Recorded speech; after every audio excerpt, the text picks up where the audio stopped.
covered all the subjects that we can. Let's try to focus, if possible. And what I would like to suggest is if we can come up with maybe a couple of important, quote-unquote, issues for the Armenian nation, and then we decide to continue this discussion next time, focusing on those one or two or three important issues, rather than make it open to all discussions that is possible. So if you think that's a good idea, let's start. If there are any other suggestions, please. Sorry, ագո is քիչ առաջ գուզեի որ վերջնադեն comments-ը նել որ American system of panel the easiest way to succeed in something is to find a model and copy it. The same. Եվ Ալը նշեց he suggested or he mentioned the examples of Japan, Singapore, and Israel. I think Singapore shouldn't come to some a model that we could also copy. I think it's a challenging question because Singapore, both from a standpoint of ethnic makeup and then also geographic location, having being surrounded with water and stuff like that, had a lot of capabilities that of course Armenia doesn't. But I mean that's a longer discussion. As far as my personal, I guess I could just tell you what I'm spending a lot of time on. I'll see how I end this then, because I see YouTube are a bit getting this. Okay. Their course gonna. Yes, in Isunar Harur Kendronatsuма Sima Yergi Bashpanutyun. Եվ ընդհանրապես մենք մեր IT ինժեներով շատ կենտրոնացած ենք այդ օրը, որովհետև ինչ որ շենք շինենք, դպրոց շինենք, հիվանդանոց շինենք, երկրի պաշտպանությունը եթե չլա, նրանք ամենը երկրորդական կլա։ Այդ մեկ եւ երկրորդը նույն առաքելության կամ նույն կառավարության մեջ գա մնացյալ կենտրոնացումները։ Մեկը, ասենք, education, որ ինչ տարիք ենք սկսից։ Եվ այդ education-ը միայն technical education չէ, եւս ազգային education-ը, եւս ինքնության education-ը, եւս բարն է, եւս երգն է։ Գիտես, այդ բաները, որ քեզի ինքնությունը պատճառ մգա, որ հարադևես, perpetuate են այս բան։ Եվ երկրորդ մասն է, որ գաշխատի իշքան որ կրնամ, եդս ընկեր դանեմ եւ ոչ թե միայն Երևան դանեմ, բայց դանեմ քյուղերը, իշքան մոդիկ մեր նոր Կարվաճար կացի, քանի շաբաթ առաջ։ So արեմ կենտրոնացումս։ Իմ հիմնական մտահոգությունս մարկի հետ գգիսեմ, որը ասպես անգլերեն լավ բառ lackadaisical, ասպես կամ հայերեն յոլա դանելով շատ վտանգավոր վիճակի մեջ կմնանք։ Հիմա կտեսնակ անցյալ շաբաթ ինչեր եղած է Հայաստան։ Եվ եթե ասպես արթուն չլանք եւ հաջախ երթալով, հաջախ խոսելով մարդկանց հետ, հաջախ քյուղեր երթալով շատ վտանգավոր վիճակ սպասում է։ Ես իմ կենտրոնացումս իմ հիմնական կենտրոնացումս դրա վրա է։ Markov is done. Sharkov, okay. I mean, I'll clear on this. I understand with border security obviously is top priority. If there's no border security, there's no country. I get that, but for me, as I mentioned earlier, confirming, I mean, there was a revolution, okay, recently, a year ago, and now, over the past 2-3 weeks, I've been hearing people are kind of shying away from the word revolution. I'm not really sure why, but I was hoping to to see more substantial change. What is a revolution? It's a substantial change or a fixing of a big problem, okay?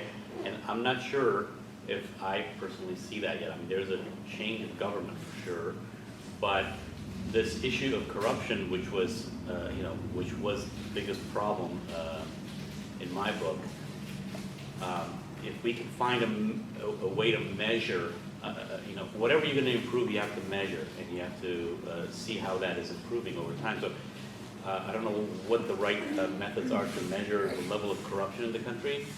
That I would suggest is a high priority item, because corruption is against creativity, and it leads to an attitude worldwide that you don't want to associate with the country. I mean, what's the point in doing anything there when the system is corrupt, let's say?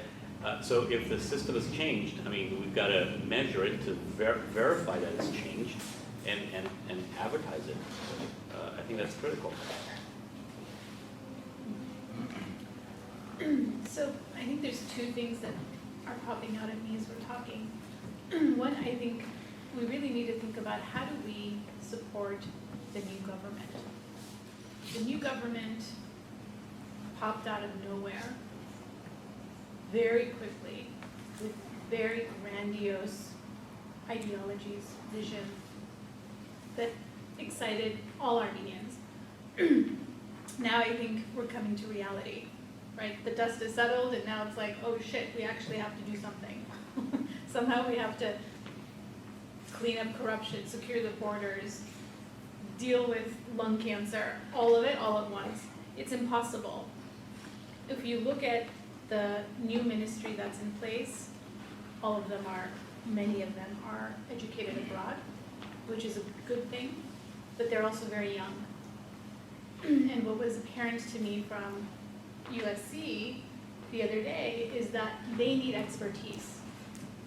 I think they have a good enough understanding of what their issues are and what the challenges are, but they don't have enough resources and they don't have enough expertise, on the ground expertise, who are not corrupt, who have experience in Western countries or developing countries that can partner with them to create programs, initiatives that are sustainable. So I think the first thing that needs to happen is, there's a lack of trust that has deteriorated between the diaspora and the government for obvious reasons. How do we build that trust back? Which is kind of hard to do, but I think we need to figure out how to do that quickly. And then how do we support the government in the initiatives that they have identified, trusting that they know what the problems are and trusting that they know what the priorities are and what those solutions might look like. So that's the number one thing. I think the secondary thing is looking at the solutions through the lens of sustainability. I was just telling Pablo that the new AUA president is coming from Sweden. I interviewed her, she was here for a few days. I had a chance to sit down with her for many hours and have a very candid conversation about her vision and what she wants to do, I think is what Armenia absolutely needs, which is bringing together public sector with the private sector and academia to come up with sustainable solutions for the country that are thinking outside the box and really looking towards, a vision that is going to move the country forward. So I think we have lots of talent in the diaspora that can be involved in those solutions. But somebody needs to coordinate that. Maybe it's through AUA, maybe it's through other institutions. But I think this silos that we've been operating in over time has to be consolidated somehow so that we can leverage the resources of the diaspora along with the resources of the country. That's my contribution. You were asking what are we supposed to do? What is the next step? I think next step for us is in the diaspora to advance the idea of human development in Armenia, in in that sense, we should probably focus on what's our role to, what's our role in developing the infrastructural aspect of Armenian state building project. Infrastructure to me is the key component of a state building process. So if we can focus on that and take specific projects, basic, specific daily needs of the people there, and see what projects we can take on, develop, and advance. We can come up with a lot of examples, and then details, and then see what can we do about them. Because this is a broader concept. This is the macro understanding of development, which is inclusive, incorporates a lot of different aspects, scopes of development, whether it's in education, whether it's in technology, whether it's in medicine. So I suggest that that's why my approach, a global context, global approach, understanding of development, which is human development. And Armenia needs a lot of specific projects based on that, advancing human development, daily living conditions of people in villages, in the cities. We can build, we can contribute in building the infrastructure. That's my belief. Maybe what I should do is this. I would like to go exactly a year back, when the Velvet Revolution started on May 8th, and me and my team landed in Armenia on the 18th. What did we do? What did we discuss? Remember that government is not formed yet, and so on and so on. And therefore, we were talking with the elite. Number one, we recommended that the government should declare very quickly that they are transitional government. Why?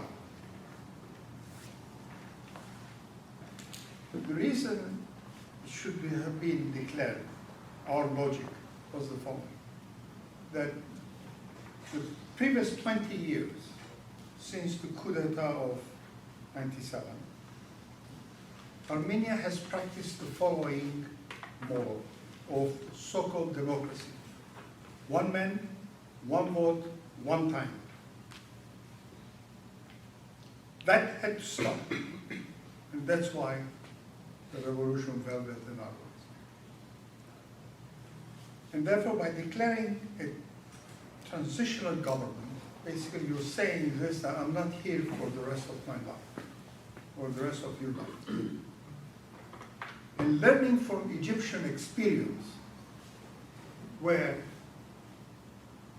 the Velvet Revolution, or whatever revolution you want to call it, happened, but it didn't move forward, is exactly because we were looking for it. And for example, I was advising a name that you may recognize, Al-Baradei.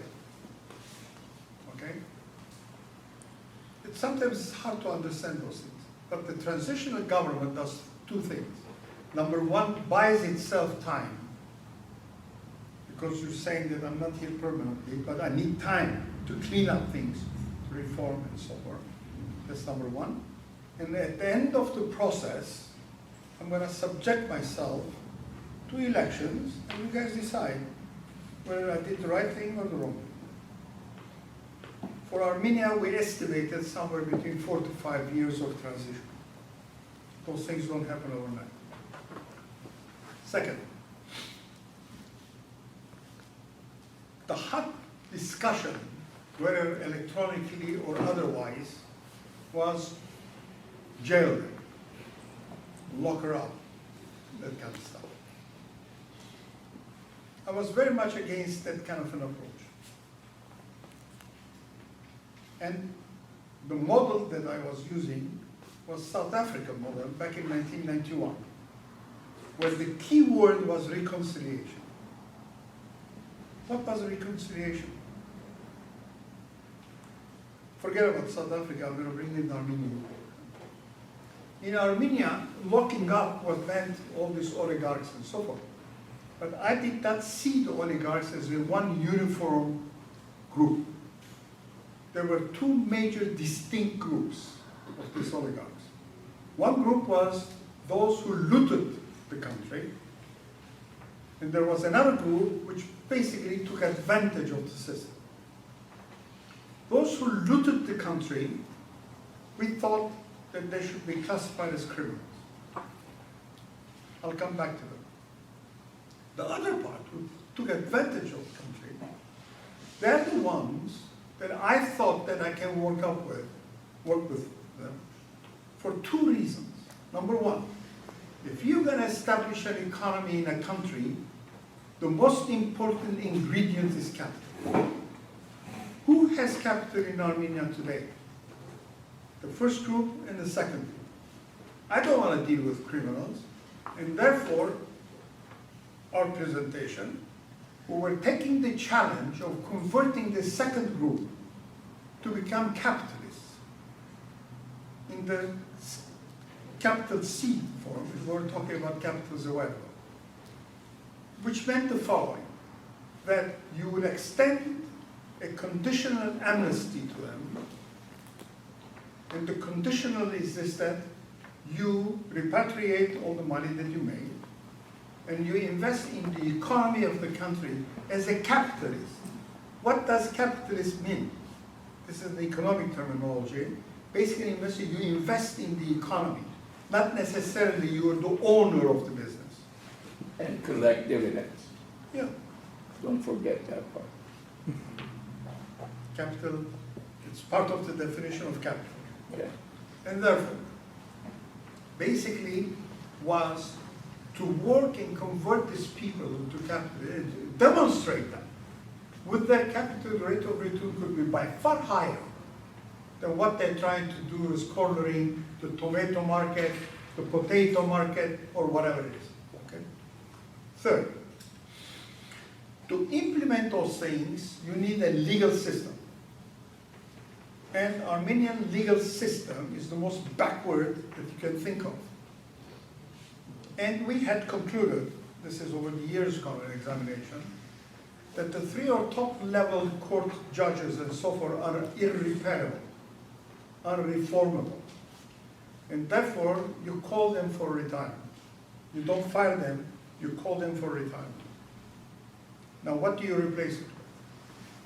One of the most encouraging phenomena that happened in Armenia during the last 25 years was a generation that got Armenian education. Somehow they were lucky. They went to most European and some American universities. They got the highest level of education you can think of. And they are not, maybe they don't have our experience, but that they have 50 years of university and so forth cumulative experience. And I should also, as a footnote, but in capital letters, absolute majority of them are young women, by the way. They are the ones who should fill all these officers, courts, and so forth. Brilliant, brilliant jurists, okay, with top-notch education, happens to be female. Why? Because the army is destroying our boys and keeping them away from education and so forth, and then the Israeli model and so forth that Al mentioned. Because if you're gonna take care of these criminals in court, you need courts that act like courts, okay? And that's exactly, and I should say that unfortunately they hesitated on these recommendations, okay? It is a year later, now we're stuck in courts. Courts is a major issue.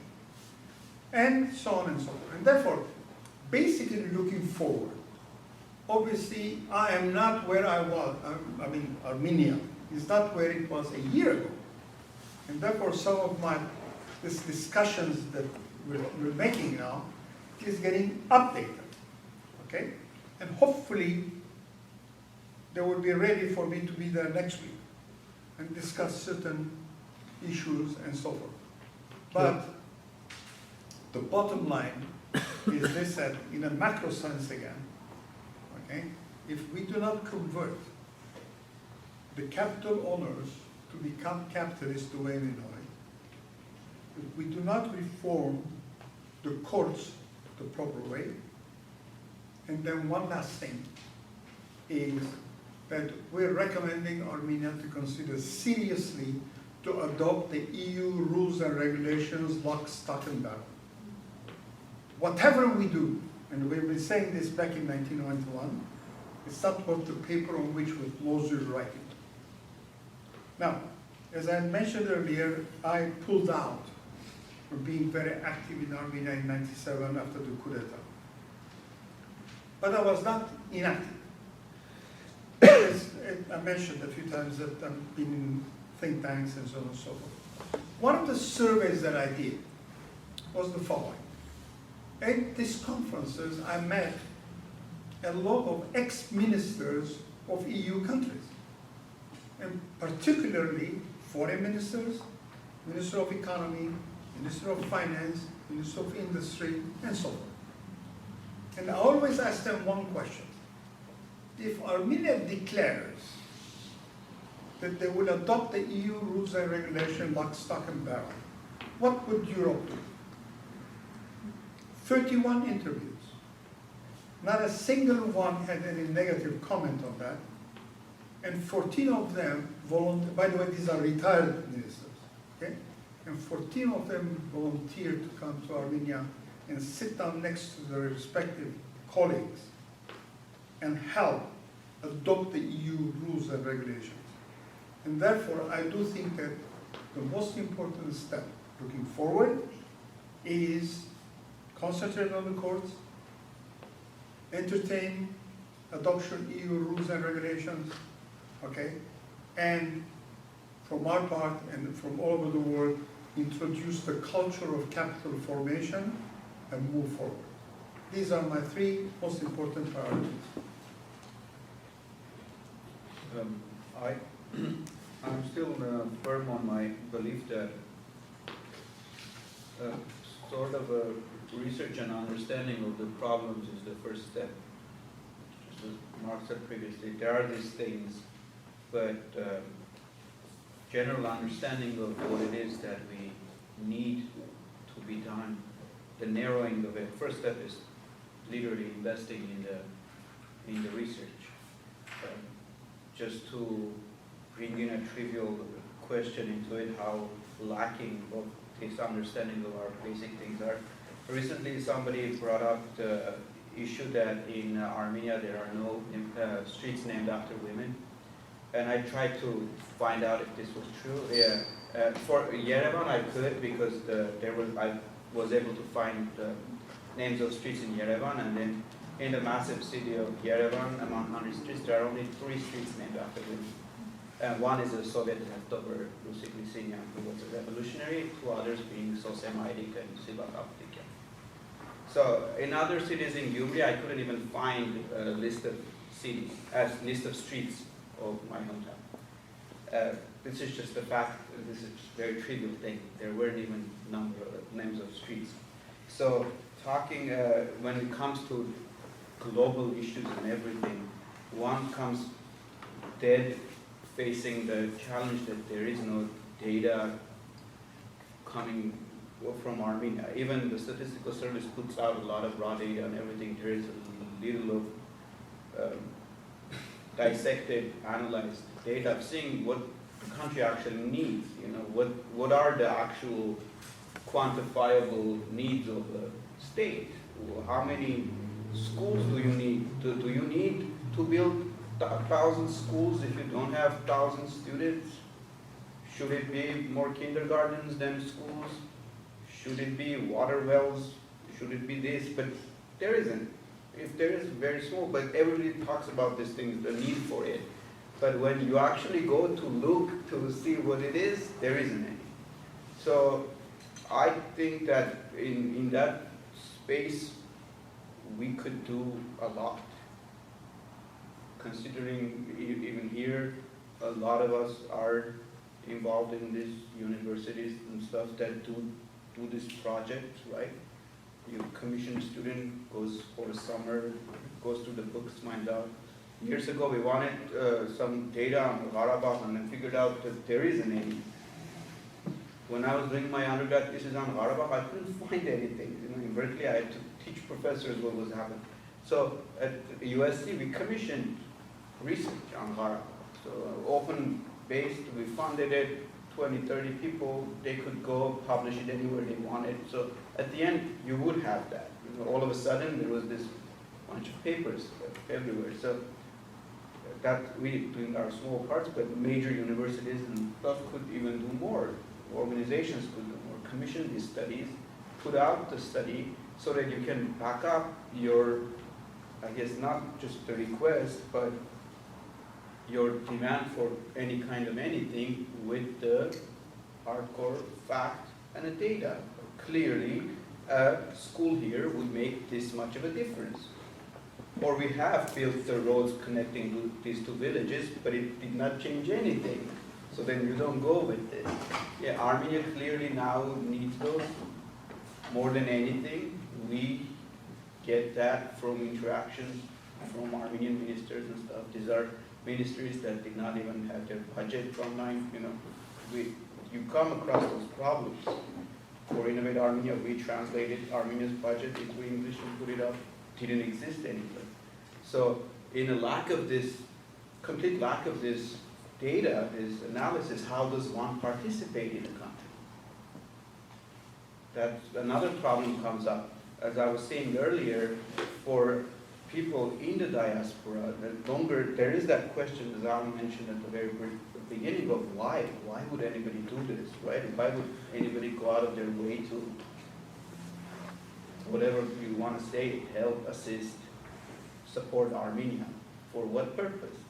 People are lacking that why in their lives. A lot of people do it because they were born there, it's their home land or something. There is emotional, some attachments. But the fact is that what do you do when those things run out? You know, so in that case, you need those hard state things to keep you in there, and then so that, as they were talking before, you would know if there are 100,000 people at the risk of a lung cancer, to put it as a priority, then fight to ban plastic bags. You know? So, but there isn't any of that. I mean, banning plastic bags sounds great, especially when you say it enough times. Of course, it's great. So all the attention goes to that. But the fact that in Yerevan there aren't enough kindergartens for under children 6 and below, it doesn't come to anybody's mind, but it's a massive problem. I was in Yerevan last summer, and I know a lot of people who were having a hard time enrolling their children into kindergartens, because if you are not a resident of Yerevan and move to the city, you have no right, you can't do it. And there are all these young workers who come to the cities who have no point, and then that brings all the issues. What keeps women from employment? What keeps a lot of things? What brings what makes children not ready to enter school when they're at age 6, because a lot of them don't go to kindergarten. So this research doesn't exist on these things. Quantifiable doesn't exist because it's not a priority. It's not prioritized. It's easier just to say, oh, let's go in and do these things, maybe throw some money at it, but obviously money would be even wisely spent if there are numbers backing it. So in my opinion, that's the most important step. So the topic or the purpose of this discussion was to talk about diaspora and lots of questions about the role of the diaspora. And it quickly took the road towards talking about the role of diaspora in nation building in Armenia, which is fantastic, and it's fine with me. We didn't talk much about the role of sustaining the diaspora and maintaining the diaspora and the issues around that, which is fine. So we got to that point, which was great, and I think we all recognize, and we can call it however we want to call it, that the diaspora is a resource that can either help or contribute or be a stakeholder in nation building in Armenia, and I think we all agreed upon that in the room today as well. I think in our sector, in my sector, and probably in everybody else's sector, we also recognize that the diaspora is not at its potential in terms of being that stakeholder in Armenia. But I think where at least I felt that we stalled in the discussion today, and I'm actually going to answer your question by asking more questions, is how do we fill that difference? How do we make the diaspora a more effective stakeholder in nation building in Armenia? And that is the next step, and if we have time, maybe we can ask for some comments on that, because I still don't feel like there were any concrete, whether it's, we came close to it when Havok suggested that we have priority setting committees that have the trust of Armenia and diaspora, but that's very, easy to say, but there's a lot of devils in that detail, but we need that, and I think that, priority setting in ITL, as you mentioned, was fantastic, and I think it will work, but I also think one other thing that came out very clearly for me is that the social sectors and the diaspora's contribution in the social sectors will necessarily be very, very different than the business sectors, because diaspora contribution, and forgive me and my ignorance in non-social sectors, but in my black and white mind, contribution in your sector, regardless of priority, is still more often than not net positive, even if it's not where it's most needed or not where Armenia is most niche. In our sectors, we actually have to deal with contributions that are detrimental to nation building and sustainability and all these kinds of stuff. And so I think that we should make that differentiation. Certainly there's a lot of things that we can learn from the successes in the non-social sectors, but in our sectors we need to be cognizant of that, but then I think all of us need to look back to what are the concrete steps, if any, that we can take in order to optimize the resource of the diaspora in nation building in each of these sectors. What was the question again? I wasn't around when the question was asked. Well, the question is where to go from here. What is the next step, and what is the most important issue that is facing our nation? How can we tackle it? That kind of thing. Right. I think one of the factors that we've been discussing and mentioning is what is the diaspora exactly? And historically, diaspora has been some major organizations that have been, AGBU was brought up earlier, or the like, and these are sort of a large institutions that are with long-standing history that may not be as nimble to evolve to the rapidly changing needs and priorities that the country is facing. Kelam made a great point insofar as, and which ties into what you said earlier, and which ties into what Shant was saying earlier, insofar as what are the priorities. And a lot of times those priorities are, we need to ask the questions. I mean, we don't know from the diasporan standpoint what those priorities are without actual evidence or data. Healthcare, the way to deliver healthcare, at least in the Western world, is, we refer to as evidence-based medicine. We use evidence to say this is what we're doing in properly conducted trials and properly conducted studies. And I think that where do we go from here?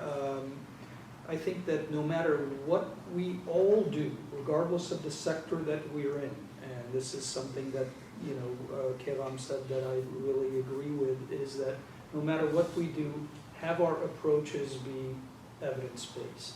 have our approaches be evidence-based and sustainable, regardless of whether we're in tech, whether we're in education, or women's health, or whatever it is, make sure that we are doing the right thing, because the potential is there if we are not taking the evidence-based approach.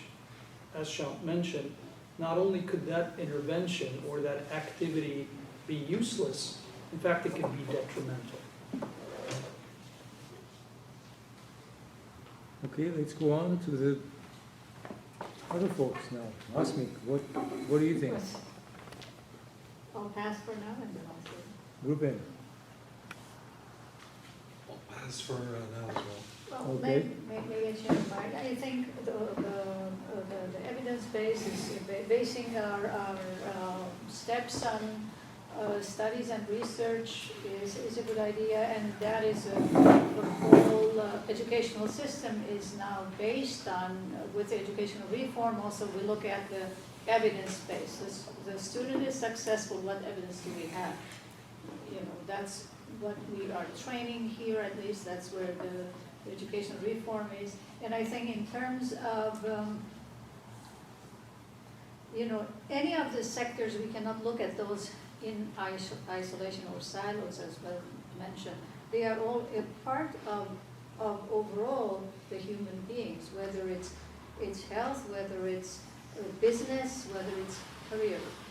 Each of those fields have its merit, and I think, as I said, I agree with the research-based, evidence-based approach to the priorities that were set. Okay, I would like to echo whatever everybody said, but as Sean mentioned, the focus is diaspora.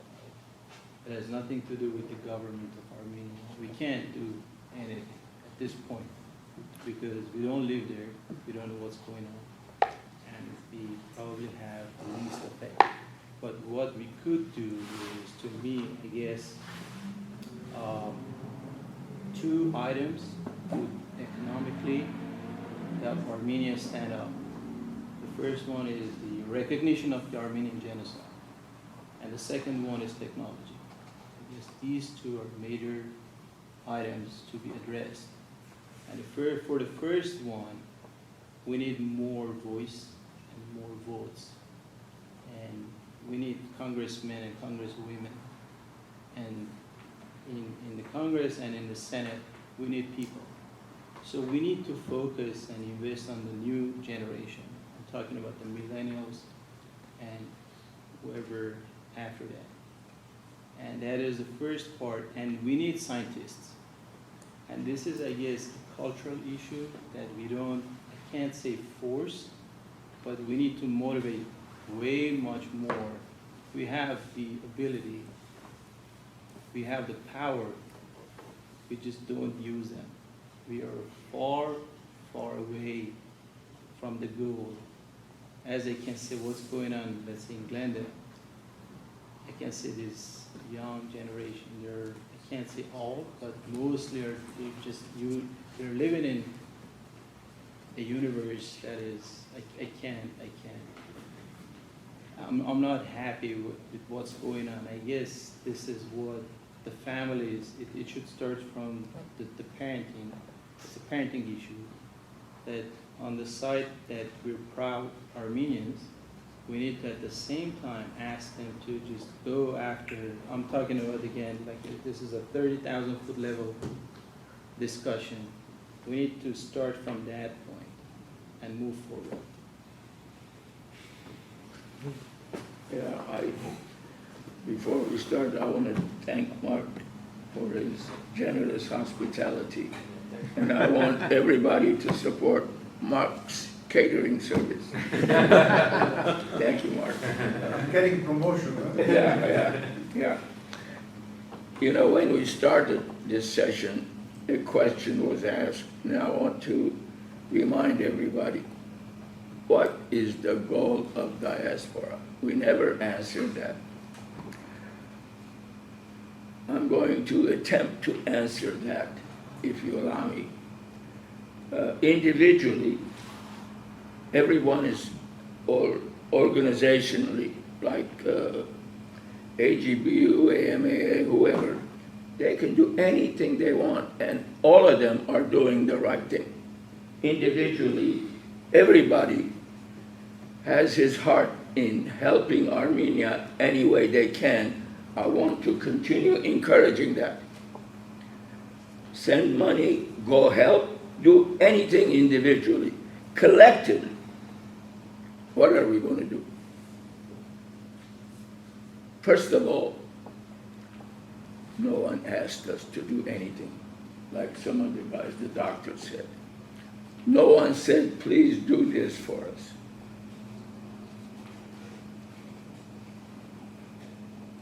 To do something without being asked cannot be expected to be received. So I come back to what can we do?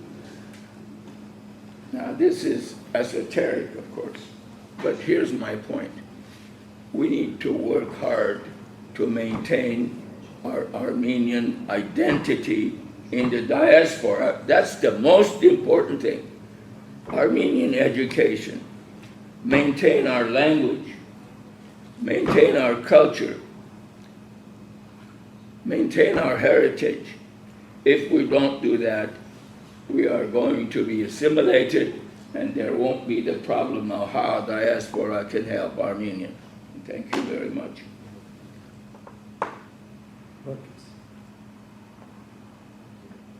Well, everything was said was correct. None of them were out of line. As Harold brought out, the question was what is the diaspora's role in helping itself? That's, I think, was the initial intent of this meeting. But it very quickly went to the other side because it's more desperate. I agree with Al in a sense that as a scientist, I feel like the defense of the nation is top priority, because unless you defend your house, you can't fix your house. So your first step is to defend your house. Then Mark's ideas will come in, everybody else's ideas will come in, once the borders are protected.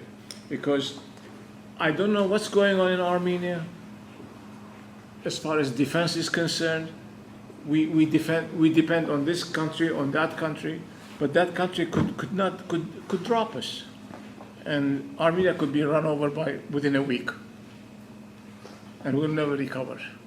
So defense is the number one priority. Then, as I said, you fix your house, you correct it, whatever it takes. Whether they need our help or not, I don't know. If they need our help, then they have to do something to accept our help in the most efficient way. Individually going in or organization-wise going in and fixing this and fixing that is just not enough.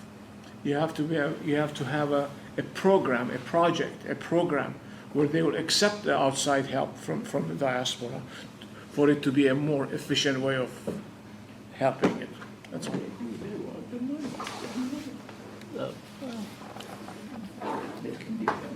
Probably I can say more in the next session, because my topic, as was addressed, is about how to keep the Armenian identity in the diaspora. I've been developing a program for some time, and I realized that after my discussion with a lot of historians, sociologists, whatever, it's a topic that can't be addressed by one man or one even group, and it will take several years. But it's a specific project. I decided that at least within the next few months, I will make public a prototype of that project and hopefully encourage people to contribute to it. I have had some discussions about this, especially with ARPA School, Father Mesrob, and some other people, and they, Armenian Identity, Levon Abramian, he said this is completely a novel thing that I had suggested, and that's why he said it needs a lot of new thinking into it. I'm hoping that within 2 months or so, at least some basic presentation, it will be ready, and hopefully that can be taken by universities, whatever, etc., other people, and developing it. But the major concern of that is keeping Armenian identity in the diaspora. But I'm sure once the project launches, it will also be very helpful for people in Armenia. It is specifically targeted to 12 to 13-year-olds, the project. Larry, you want to say something? Anybody else? Okay, I guess this concludes our discussion. Thank you, Miran, for moderating it. And thank you, everybody, for participating. Can I add something Yes. when you're done? I would like to thank Hago for organizing this and trying to get everybody here. We need to have, we So need to have a summary of, so that's what I was thinking. Well, yeah, we need to summarize. what we can do is, everybody who spoke, send us a note, an abstract of your idea of the next step, just like you discussed, and then let's put it together and try to come up with a next step. How is that?